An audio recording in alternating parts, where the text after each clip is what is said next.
And for our final keynote for the 2015 CNP Expo, we wanted to follow the line of the buzzwords. And the buzzword, of course, has been EMV for the past year and a half. And I don't think it's going to stop being the buzzword over the next couple of years. But we wanted to bring up someone who had experience on both sides of the pond, if you will, who owns and runs businesses both in Europe and America, to give us some perspective of what he's seen, what we may learn, and what the future holds. So please join me in welcoming the CEO of JetPay, Trent Voigt.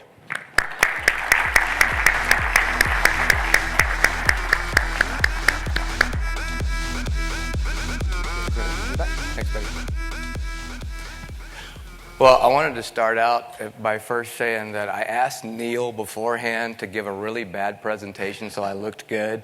That was a really good presentation, so now I got to really work at this. So a little bit of information here. My notes did not show up on the monitor, so we're going to do a little bit of the old school. I have some note cards here.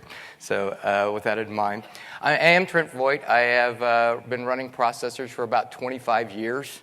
Been in the industry forever. Many of y'all know my gray hair by now.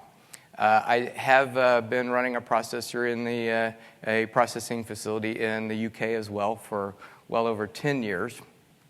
And that gives me some distinct experience on what you all are about to see with the EMV migration into the States. I've experienced it, and you're about to experience it, which will be a lot of fun. So, for discussion points for the day, the CNP market, now, you know, you're sitting here going, well, EMV is a retailer issue. I'm card not present. I don't have to worry about the chip card and so forth. We're going to talk about that. You will have to worry about it. I'm going to talk about what Europe did really well in the conversion and what they didn't do so well. I'm going to talk a little bit about global reach and how you can probably take your products across the pond and how this is going to work with them coming over here, with the chip card coming this way, what you can do to go the other direction. And then you get my 2 cents, which is about what it's probably going to be worth of my analysis of the whole situation.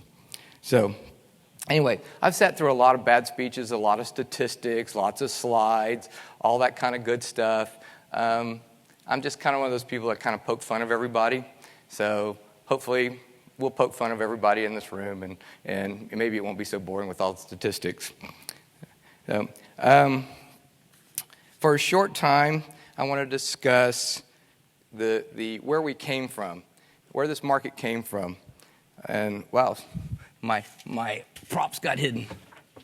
So how many of y'all remember, this is a 1979 Sears catalog, okay? Now, the people with gray hair in here, y'all remember this. In fact, Steve mentioned it. We were talking earlier when I brought it in as a prop, and he goes, oh, was it your mom used to call it a wish book, right? Grandmother used to call it a wish book. And I had forgot that term, but that's exactly right. So, wish book. This thing is 1,500 pages. Now, today, you know, the gray-haired people, we all remember this. The younger people in the audience are going, what? I mean, don't you just go on Amazon and take a look? So, anyway. So this is where we came from. And, you know, when the catalog retailers came about, when it came to processing and acquiring, I mean, y'all are just the slime of the earth. I mean, that's all there is to it. We're just all bad people. I mean, you took cards over the phone? Oh my gosh, how could you do that? So now that I've completely ostracized my whole audience, I want to tell you there's only one group that's hated worse by the associations, and that's the processors that do it. So we've been doing card not present for many, many, many years. So since we're all hated together, we'll move on and see how we can make money together. So if you weren't LL Bean or Sears or J.C. Penney's, and I actually had somebody in my booth yesterday that said Spiegel's, and I forgot about Spiegel's. That was really, really good. Spiegel's was a really good one. I completely forgot about them. If you weren't one of those retailers, you were considered not so good. So, you know, what's wrong with CNP now? Today you have the internet. You know, first we were really, really bad. Now we're the rising star. So why not? So the wish book, as Steve would say it, the wish book had a lot of really cool things in it. And this is a little clip which I always thought was really funny. So this is Ralphie and the Christmas Story right before the Wish Book.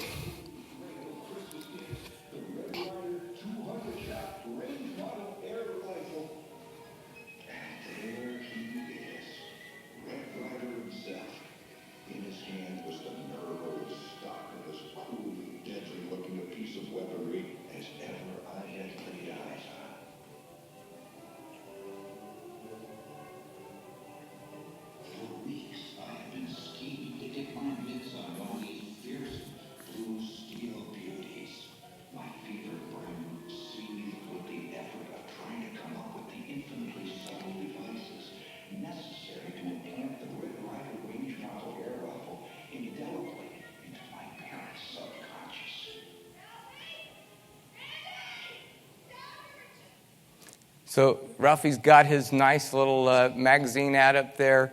Now, hey, this is a Red Ryder BB gun. Now, I'm from Texas, so that was probably on my wish list. And I can go about talk about doing CNP guns, but that would be a whole nother speech. So, I mean, we all know the reputational risk of selling guns on the internet, so we won't want to go down that road. But so let's go to the topic at hand. So this is a slide from the UK's fraud department. Now, if you look, EMV started in the UK in 2005.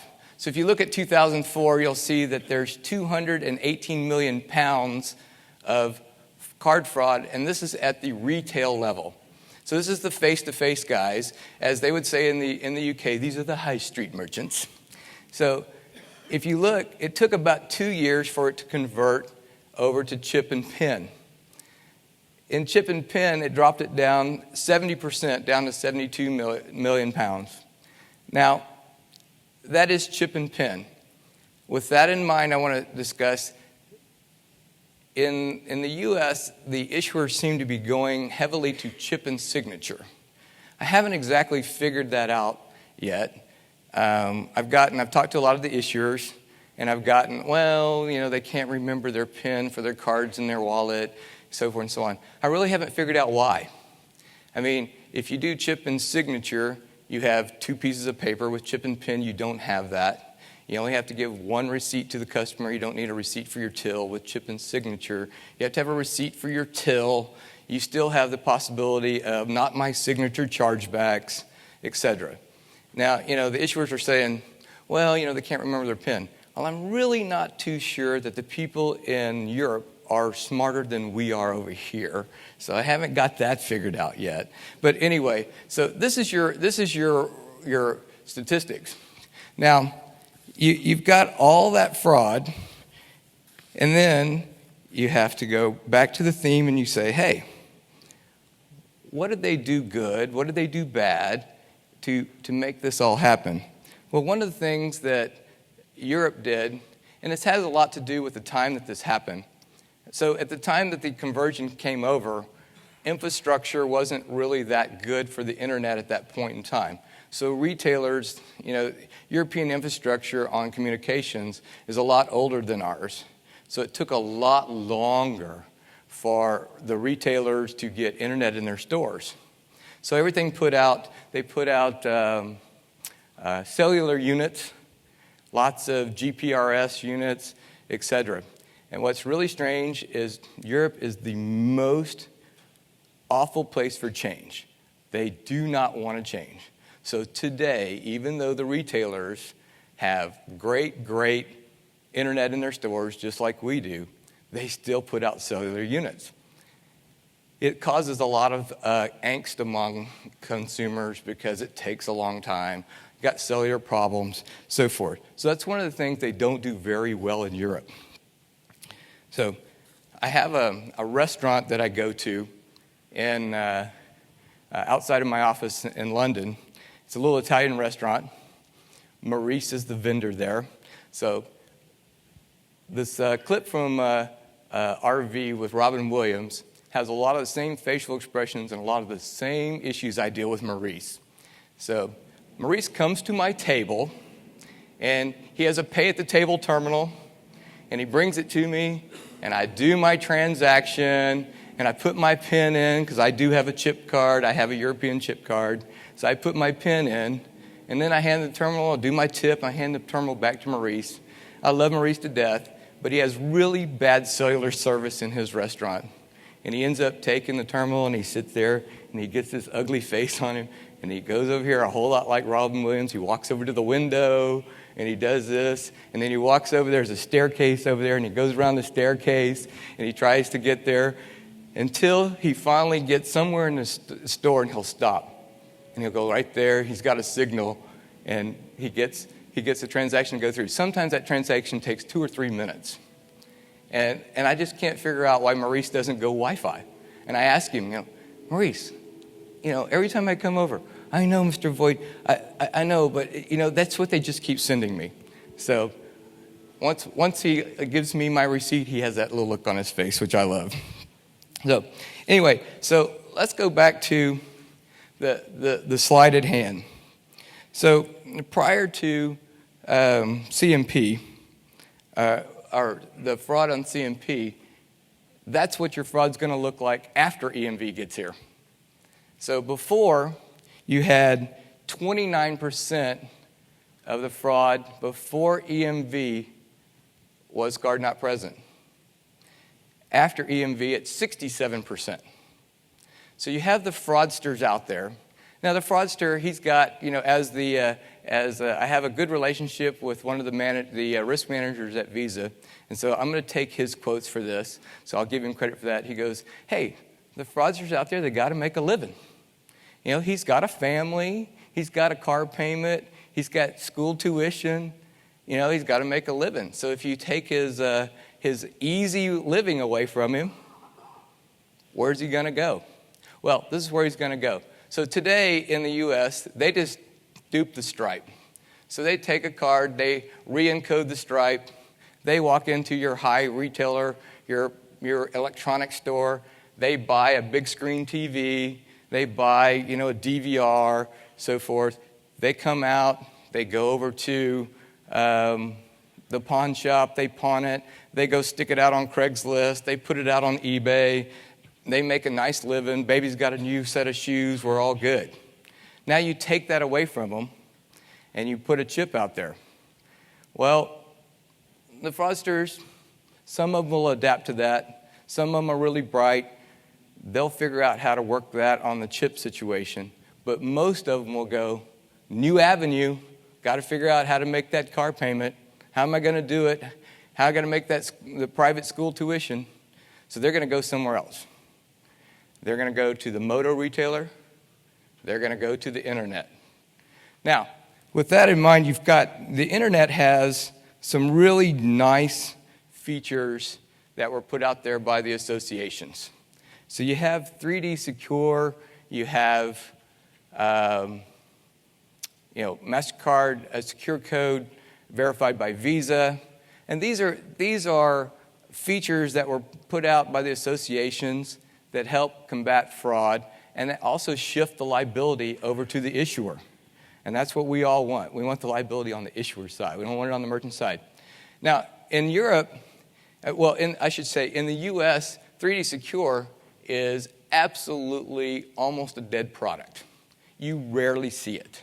You see it in some of the really large office supply stores, on the net, those kind of things. But you don't see it anywhere else. People in the U.S. go, oh, well, it's cart abandonment. I don't want them to have to see another screen, et cetera, et cetera. Now, remember, last time I checked, only 27% of the cards were registered for 3D Secure, which means if you go out to the issuer and say, hey, I want to check on this card, and the card's not registered, no window pops up, but you still get the protection. So you still get chargeback protection on that, even though no window popped up. Well, now I'm going to go back to Europe. Europe basically made it mandatory. So when you do internet transactions throughout Europe, 3D Secure is there all the time. It's not there some of the times. It's there all the time. Most acquirers require 3D Secure to even write the account. So, to give you how prevalent it is, in the U.S. we have a global entry where you can register with the government, come in, put your hand on the thing, and go through customs really quick. Well, in Europe or in the UK, they have something called Fast Track. Same thing. Recently, if you travel a whole lot to Europe like me, you get the advantage of entering into the UK system as Fast Track. Okay, so this is the same spot where you give them your passport, a background form on you. They know everything in the world about you. Then I went to pay the 70 pounds. Boop, up popped out MasterCard secure code. Now, that's the last place I'm going to defraud, because the next time I come in, I'm going to put my hand on the thing and I'm going to get and hauled off. So, I would like to go back and forth. So, not a good place for me to defraud. But that's how prevalent it is. They know they're not getting defrauded, but they still use 3D Secure. So, I think that product, as much as it's kind of not adopted here in the U.S., will become adopted pretty quick.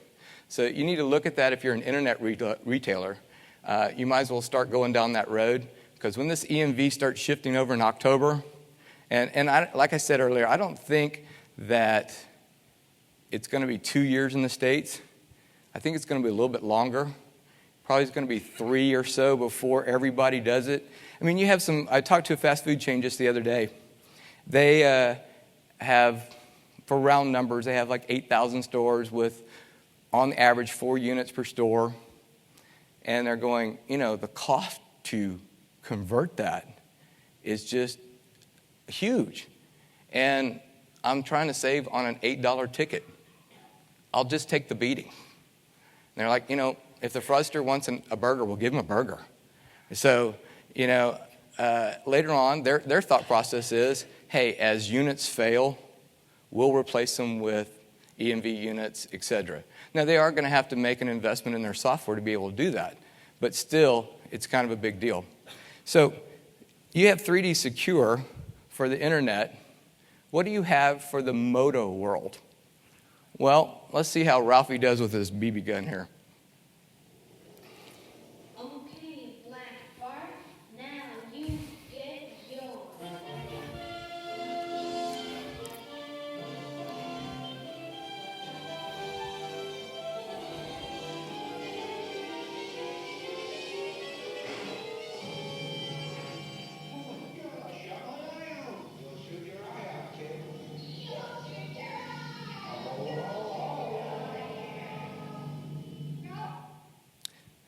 My thought is, if you are a motor retailer and you're a call center, and you're not walking that floor over there and meeting all those fraud detection software companies out there, you're going to get your eye shot out. I absolutely believe that they will go to the internet, and then as 3D Secure starts playing heavily and they can't find the sites they want, they're going to go to the call centers. And the call centers don't have that advantage. They can't do 3D Secure. So how are you going to deal with it? If you walk that floor over there, I bet you a third of the booths have fraud scoring software, fraud detection systems, so forth. Go meet some of them. They're really good. I would highly recommend you look at them. I think I have JetPay is right there in the middle, and I think I have Count on one side of me, and I have Verify on the other. And when I walked the floor, I saw a bunch of others. So those are all good vendors. They all have different algorithms. They all have different ways of doing things. Go investigate them. See how they work for you. Because don't get your eye shot out, because that's what's going to happen. And it's going to happen quick, because you're going to have a mass push for a bunch of retailers, especially the big retailers. The big retailers, I should say that. Some of the big retailers are ready. Some of the big retailers are ready, and they're going to be all there for EMV, and all the issuers are going to move their cards and so forth. So some of your quick fraudster moves, they're going to have to go down to what I would say the Main Street retailers, the smaller guys, to defraud them to start with, because the big ones are going to be ready. So they're going to start adapting in a hurry, because I was going to Best Buy, but I can't do that anymore. So now I have to go to this little camera shop down the corner. Well, sooner or later, that camera shop down the corner, he's got 2 employees. he knows that last week you screwed him. You can't come back in there. In Best Buy, you can go back in that store 15 times because you got a different employee at checkout every time and nobody knows. When that chargeback comes in, it comes into headquarters. Nobody has a clue who it is. But that small camera retailer, he knows. So the pool will dry up really quickly and they'll go to the internet. So in conclusion, I think if you're a true call center, a moto shop, you better look at that really quickly. That's going to be your worst hit. And on the internet, if you're not doing 3D Secure or something similar, you're going to get hit too. So some thoughts on the internet. I've mentioned that 3D Secure, it's somewhat of a dead product, but it's going to make a comeback. But there's other thought processes there. You can use other forms of secure payment, something like Visa Checkout. And Visa Checkout has the ability for you to use their checkout cart, and they go ahead and do some fraud screening on the background, and then they send the transaction to your processor. So in this case, if you were using JetPay, you would go and put Visa Checkout on your site. Visa Checkout would do your fraud screening and some of the things, and they can look at a lot of data, obviously, because they're Visa. And then if they think it's fine, it would route on to JetPay. We would authorize it and then go ahead and clear it. So it just has an extra step, not too different than if you used one of the fraud tools. The transaction would come to JetPay. We would authorize it. We would send it on to one of the fraud guys, and they would score it, so forth. So it changes the transaction a little bit, but it's still a great thing. And if you use a checkout, it's kind of, I don't have to integrate another piece. I can integrate that into my shopping cart. Everybody else has to do the work behind it. So that's my thoughts on what's coming over here. So I do want to say this, in that the European risk manager of Visa and I talked about this a little bit. I want to make sure that those statistics are not so glaring. One of the pieces that we've talked about, and we both agree, there's somewhat of a false positive in those statistics. We don't know how big it is, but in 2005, the internet was just getting smoking in Europe. They were just starting to buy good. So if you took the EMV out of the puzzle, some of that fraud would be moving over anyway. So that statistic from 29% to 67%, maybe 7 to 10% of that would have come anyway. So that's my disclaimer on the statistics, because and it's really funny because the MasterCard person and I disagree, and the Visa person and I do agree. So that's kind of the way that is. So now I'm gonna cross over to global reach.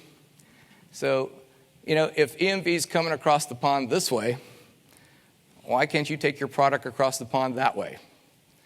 And we've had a lot of speakers. Steve's put a lot of international speakers up this week, and all of them have been very good. I've seen a lot of them. They've all been very good.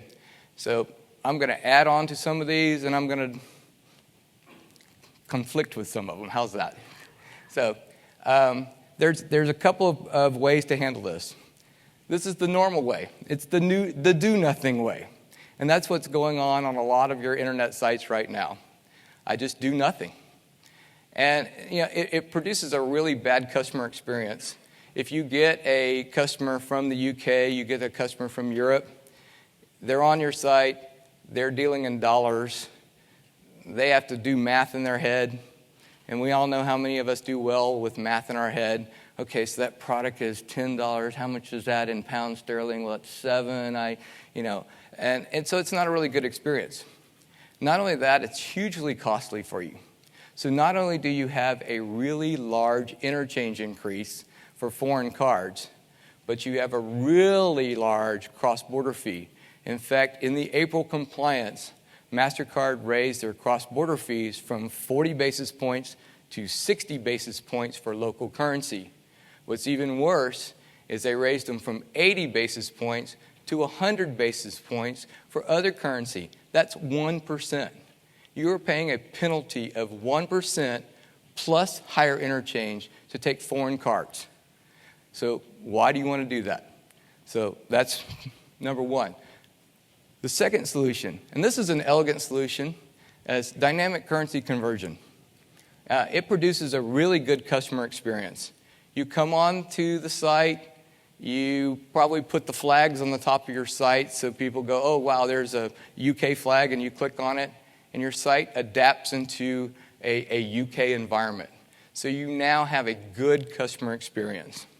Now, what I will tell you is it becomes really hard to manage your site because you get a conversion rate for all your currencies every morning, and you have to adapt all your pricing for your whole site. So when somebody clicks on that flag, the pricing is correct. And some of that, if you're dealing with a $5.99 product, the conversion rate comes in every morning. It's not $5.99 anymore, it's $5.97. Well, you kind of want it there. You kind of want those nice little price points. It doesn't work really well, and it's really hard to manage. Now, you get the benefit of getting a deposit in your home currency.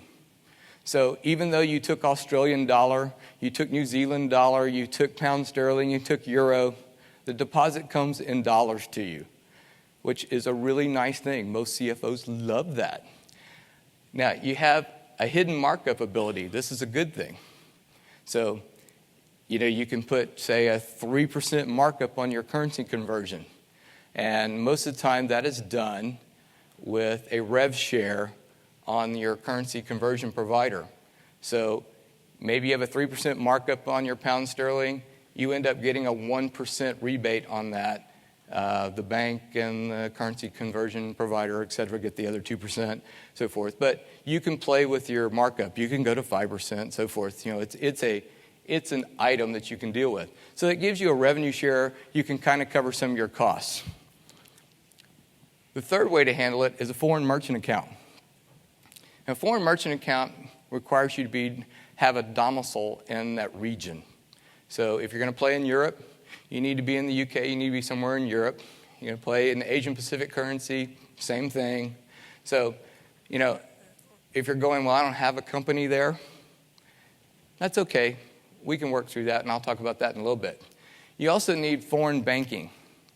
And, I recommend using a bank that is very international. I currently use HSBC for my international banking.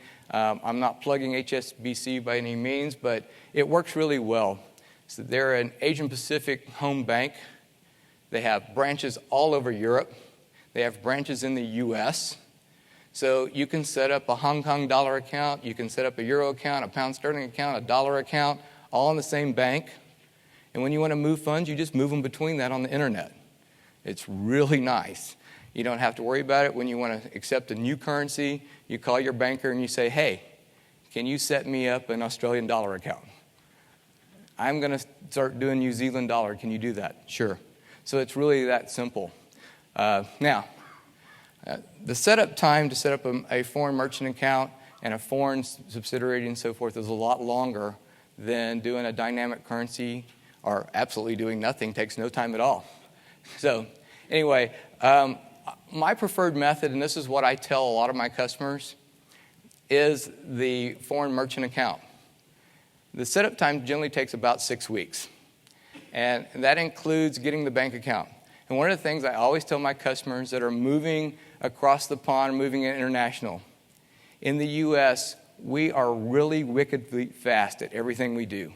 We are the most service-oriented economy that you have ever seen. You want a merchant account? We will have that thing set up in 48 hours, and you will be rocking and rolling. You want a bank account? No problem. You go down to the bank and say, I want a bank account, and it is set up. You walk out, you've got a temporary checkbook in your hand, and you're ready to go. That's not exactly how it works in Europe.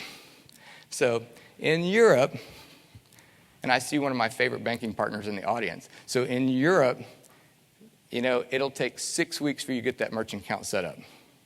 So you fill out all the paperwork, and they're really into wet signature. I mean, they're really into wet signature. There is no DocuSigns and stuff going on in Europe. They're so into wet signature, you sign it, you scan it over to them, and they go, no, FedEx it to us. Then it goes to Bob the underwriter. And Bob the underwriter is looking at it, and you call over there a week later and you say, hey, where's Bob? And the assistant says, well, Bob's on holiday. And you go, well, who's got this account? Well, Bob will be back in 3 weeks. It's okay. Well, but I need this account looked at right now. It's okay. Bob will be back in 3 weeks. It's all fine. So setup takes about 6 weeks. Just count on it. And whatever you do, don't go with the idea, I can get that bank account set up in a couple days, I'll push that off. Don't. They want to see your passports. They want to see notarized passports. Their know your customer makes ours look like nothing. So anyway, no gateway fees. So if you're using a processor like JetPay that has an XML interface, has all the tools to connect up, doesn't use a flat format file where you have to have everything in 256 byte format, all that kind of stuff, it has a good internet interface, you can get away without having a gateway. So the one nice thing about using JetPay is it doesn't matter what currency you're playing in, the format's exactly the same. So, do I have to integrate to a European processor and a US processor, and then, I'm going to Australia, do I need to integrate to an Asian Pacific processor? No. You have one processor, one integration. You want UK, you want Euro, you want Australian dollar, we give you a different terminal ID, and away you go. So it lowers your integration time significantly. It lowers your software maintenance. So anytime there's a compliance change, you're not have to modify 4 different interfaces, so forth. It gives you a single account manager. You call in and you say, hey, I can't balance my pound sterling account. No problem. You're talking to the same account manager as if you couldn't balance your US dollar account. So now, the sweep of funds. Normally, this is a sales job for me on the CFO. The CFO's going, I don't know that I want pound sterling and euros and so forth and so on. Actually, you do. And here's why you do. So if you're going to be delivering product in another country, you're probably going to have delivery fees in pound sterling. You're going to have delivery fees in euros, so forth. If you're going to have an employee over there for call service, if you're going to have so forth, you're going to have bills in those currencies.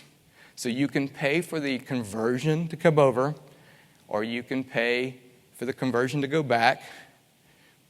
Why would you do that? Leave some money over there in pound sterling and just pay them in pound sterling. Then you don't have to pay the conversion twice. So these are my thought processes on that. I have a Vanna White in the audience right there. There's Thelma.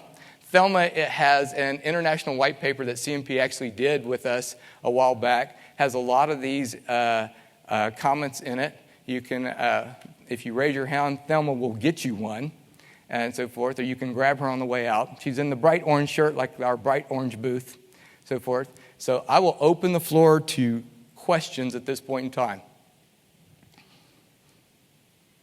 Well, that was good.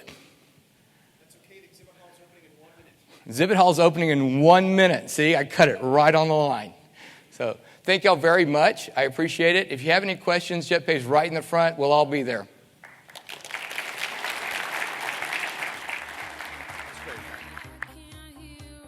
Fantastic. Thank you very much. You have a clicker? Yep. So some quick housekeeping items before everyone leaves. We've got a networking break that's starting right now in the exhibit hall, so you can grab a snack, grab some food. We have a full day of education and sessions as well as the hall. We're also going to have the CNP Awards party tonight in the evening, so make sure you come back for that. And tomorrow morning, we're going to have our merchant breakfast and a half day of sessions. So thank you all very much. Have a wonderful morning. Nothing to lose.